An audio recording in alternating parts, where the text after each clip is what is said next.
शिवपुराण श्री रुद्र संहिता पंचम खंड 24वां अध्याय। जलंधर का वध। व्यास जी बोले, हे तात, उधर जब असुरराज जलंधर द्वारा फैलाई गई गंधर्व माया से मोहित होकर सभी देवताओं सहित भगवान शिव भी युद्ध को भूलकर अप्सराओं का नृत्य गान देखने में व्यस्त हो गए, तब क्या हुआ? उधर जब जलंधर को पहचानकर देवी पार्वती कैलाश पर्वत से अंतर्धान हो गईं, तब वहां क्या हुआ? भगवान शिव ने क्या किया? सनत कुमार जी बोले, हे महर्षि, जब जलंधर को अपने सामने भगवान शिव के रूप में देखकर देवी पार्वती ने यह जान लिया कि वह कोई बहुरूपिया है, तो वे तुरंत वहां से अंतर्धान हो गईं। उनके अंतर्धान होते ही सारी माया वहां से गायब हो गई। माया के गायब होते ही सभी देवता अपने अपने होश में आ गए। उधर देवाधिदेव भगवान शिव की चेतना भी वापस लौट आई और जलंधर की माया को जानकर उन्हें अत्यधिक क्रोध आ गया। तब जलंधर भी देवी पार्वती के अचानक वहां से गायब हो जाने के कारण तुरंत ही युद्ध भूमि में लौट आया। तत्पश्चात भगवान शिव और असुरराज जलंधर में बड़ा भयानक युद्ध होने लगा, परंतु त्रिलोकीनाथ भगवान शिव की वीरता और बल के सामने वह तुच्छ असुर कहाँ टिक पाता। यह बात जल्द ही उसे समझ आ गई कि सर्वेश्वर शिव को जीत पाना आसान नहीं है, बल्कि असंभव है। तब असुरराज जलंधर ने भगवान शिव को जीतने के लिए माया का सहारा लिया। उसने तुरंत अपनी माया द्वारा पार्वती को प्रकट किया और उन्हें अपने रथ पर बांध लिया।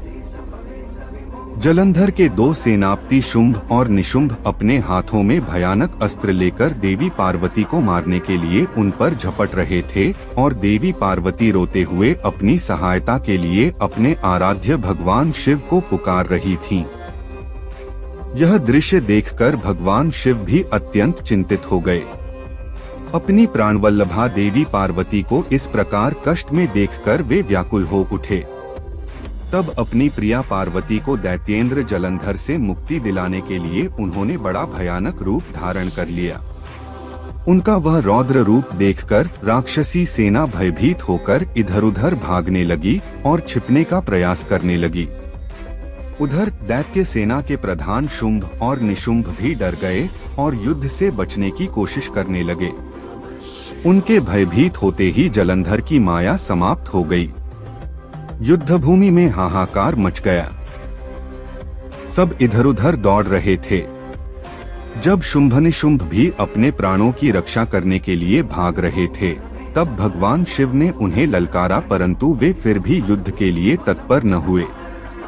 भगवान शिव बोले, तुम तो देवी पार्वती को मारने बढ़ रहे थे, अब क्यों डरकर भाग रहे हो? आओ और मेरे साथ युद्ध करके अपनी वीरता का परिचय दो।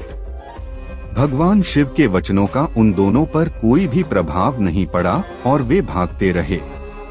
तब क्रोधवश भगवान शिव ने शुंभ निशुंभ को शाप देते हुए कहा, हे दुष्ट असुरों, युद्ध में कभी भी पीठ दिखाने वाले पर वार नहीं करना चाहिए। इसलिए मैं तुम दोनों को छोड़ रहा हूँ, परंतु जिनको तुम मारने का प्रयत्न कर रहे थे, वे ही देवी पार्वती तुम दोनों का एक दिन वध करेंगी। भगवान शिव के इन वचनों को सुनकर क्रोध से भरा जलंधर उन पर झपटा। उसने भयानक बाण चलाकर पूरी पृथ्वी पर अंधकार कर दिया। इससे भगवान शिव का क्रोध अत्यधिक बढ़ गया और उन्होंने अपने चरणांगुष्ठ से बने हुए सुदर्शन चक्र को चला दिया। उस चक्र ने तुरंत जलंधर के सिर को उसके धड़ से अलग कर दिया। जब चक्र ने असुरराज जलंधर का सिर काटा तो बहुत भयानक ध्वनि हुई और महादानव जलंधर पल भर में ही ढेर हो गया।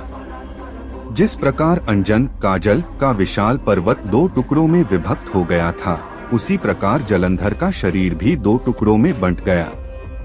सारे युद्ध भूमि में उसका रक्त फैल गया। भगवान शिव की आज्ञा से जलंधर का रक्त और मांस महारौरव में जाकर रक्त का कुंड बन गया। दैत्यराज जलंधर के शरीर से निकला अद्भुत तेज उस समय भगवान शिव के शरीर में प्रवेश कर गया।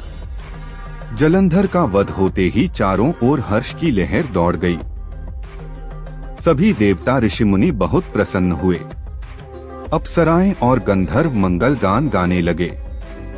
सारी दिशाओं से भगवान शिव पर फूलों की वर्षा होने लगी।